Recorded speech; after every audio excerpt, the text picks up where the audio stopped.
both. Tell me a little bit about your roles in the game. I'm the Chief Product Officer at Survios and Creative Director. I'm the composer for the game. You have a big responsibility in that game because part of what makes Alien so fascinating and terrifying is obviously not just sound design but the soundtrack that goes with it. Tell me a little bit about it. Yeah, absolutely. I mean, it's been a thrilling experience so far, unlike anything I've ever worked on before. I'm a really big fan of the Alien universe and the original scores that are really loved by the fans. So, it's from the very beginning of working on the music.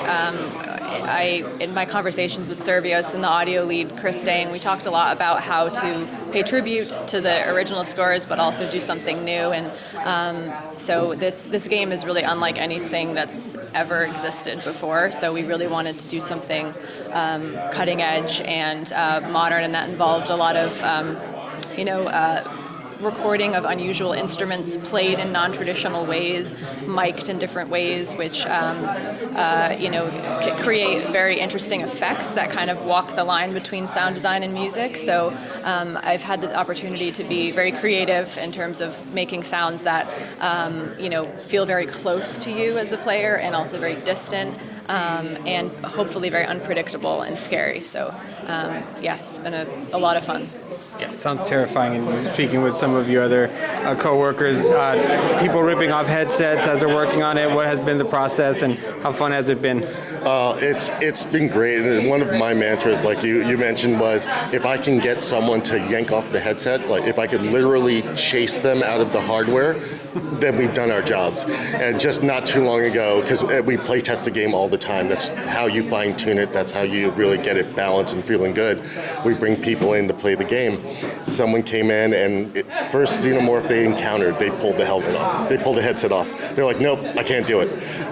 Seeing things like that it gets you pumped, So what was the kind of some of the checklist in making sure that you guys made kind of the most innovative game as far as an Alien and adapting it to VR? Well, Alien, it was meant to be in VR. The immersion, the movement of the Xenomorph, how fast it is, how lethal it is, it's perfect for VR. But we set out with three major goals when we made the game. One was we wanted to make the most authentic and thrilling Xenomorph combat that you've seen in any game. And our Xenomorphs are dynamic. You can fight in the same hallway 6 times, and you'll have 6 different fights because they're dynamically moving through the world. The next was we wanted to drop you into the world of Alien. So the music, the sound effects, the visual effects, the lighting, all of these things are coming together to make it feel like the film. And finally, we want to leave people wanting more. We want to make Alien games for a good long time. So that means we have to really nail the experience, give people something that they haven't experienced before on any other platform, and do it well. As a composer, you also have to play test it. What has been your experience in doing that? Well, it's invaluable to the process, I have to say. I mean, the first time I played it, it was unbelievably scary. I was telling Tiki earlier, when I first put on the headset, there were only a couple people watching me, and by the end, I was screaming so much that there were a bunch of people watching. So it's unbelievable, and it's so helpful to do these playtests as a composer working on it, but especially, the immersion that you get. It's there's no other way to experience it besides putting on that headset. So it's been a really great, part of the process, being able to come into the studio and play it. What was that like for you to once your music was put in there to really see how much it really flavored the gameplay and maybe added that extra ominence to playing it?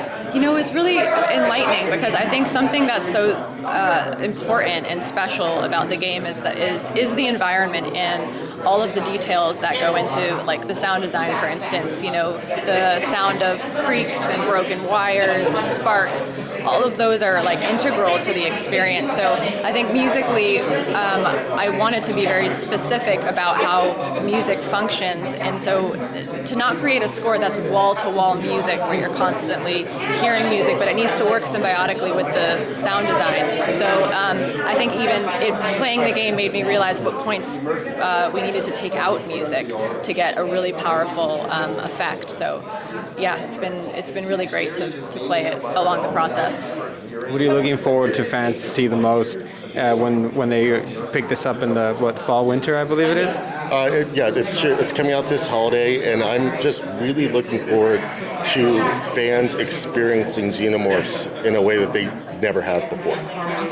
Yeah, because like you're saying, we're used to the character on TV or our screens having to make the decisions. Now they have to do it themselves. How talking earlier, how fortunate is it for you guys that you guys are we're going to have the movie in August, and then then we get to play it and keeping the franchise really fresh and vibrant with more content. It's great. It's a wonderful opportunity that there's a film coming out next month, and we're coming out after that. It means there's a lot of energy and talk about Alien as a franchise. But one of the great things about working with a Disney or 20th Century Studios is that we're given open space to create our own story. So Romulus is going to be a story unto itself, and Rogue Incursion is going to be a completely different story, but just in the same universe. And having that freedom to create and add to the franchise it's a lot of fun.